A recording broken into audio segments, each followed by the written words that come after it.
বড় কঠিন রোগ হোক না কেন, আপনি ছোট্ট দোয়াটি যদি 7 বার পড়তে পারেন, আল্লাহ পাক আপনাকে তৎক্ষণাৎ সুস্থ করে দিবেন।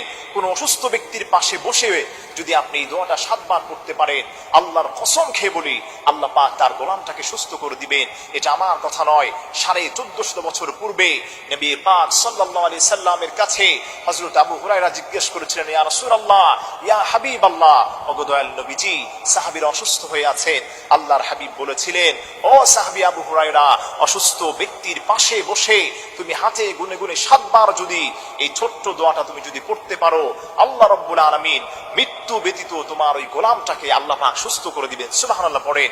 হযরত আবু হুরায়রা নবীজিকে বললেন, ইয়া রাসূলুল্লাহ, আপনি সেই দোয়াটা আমাকে শিক্ষা দিয়ে দেন।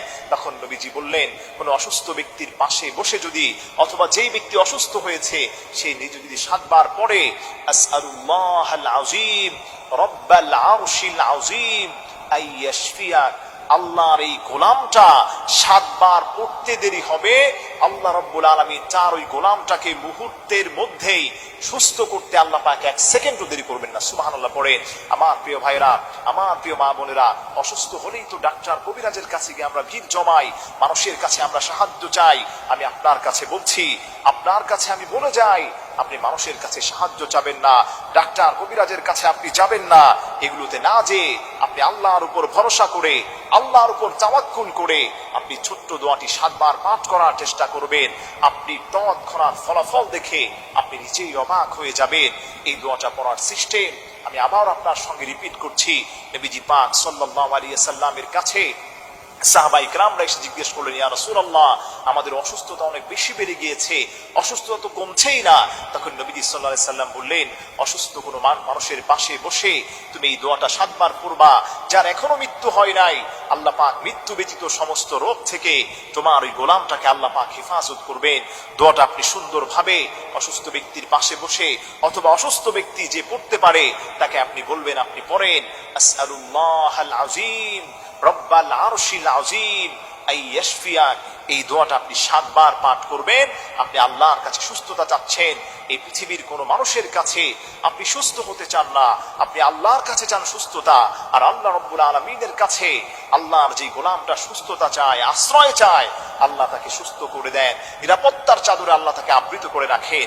এজন্য আমার প্রিয় ভাইরা, আসেন আমরা কিছু হলেই তো ডাক্তার কবিরাজের কাছে গিয়ে না গিয়ে আল্লাহর উপর আমরা ভরসা রাখি। এই ছোট ছোট দোয়াগুলো হাদিসে বর্ণিত, তিরমিজি শরীফের মধ্যে স্পষ্টভাবে হাদিস এসেছে, আল্লাহর কোন গোলাম যদি অসুস্থ হয়ে এই দোয়াটা পড়তে পারে, আল্লাহ পাক তাকে তৎক্ষণাৎ সুস্থ করে দিবেন। আপনি তো অসুস্থ হয়ে যান, আপনার তো সুস্থতা হওয়া প্রয়োজন, আপনি তো সুস্থতা চান, তাহলে সুস্থ হতে চাইলে আল্লাহর নবীর দেওয়া শিখানো এই দোয়াগুলো আপনি বেশি বেশি পড়ার চেষ্টা করবেন। এই দোয়া যত বেশি আপনি পড়বেন, আল্লাহ পাক তত বেশি আপনার উপর রহমত নাজিল করবেন।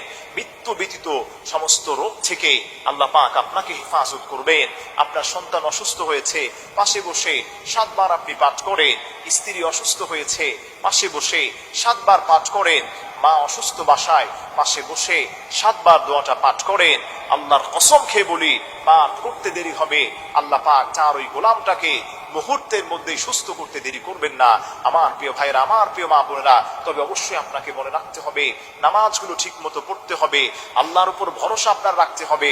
আপনি আল্লাহর উপর ভরসাও রাখলেন, আবার মাজারে গিয়ে সিজদাও দিলেন, বাবার উপর ভরসা রাখলেন, তাহলে কশ্চিন কালেও কিন্তু আল্লাহ পাক আপনাকে বিপদ থেকে উদ্ধার করবেন না। বিপদ থেকে উদ্ধার হতে হলে আল্লাহর উপর ভরসা রাখতে হবে এবং সেই অনুযায়ী আপনাকে আমল করতে হবে। যদি করতে পারেন, আল্লাহ পাক আপনাকে সুস্থ করে দিবে।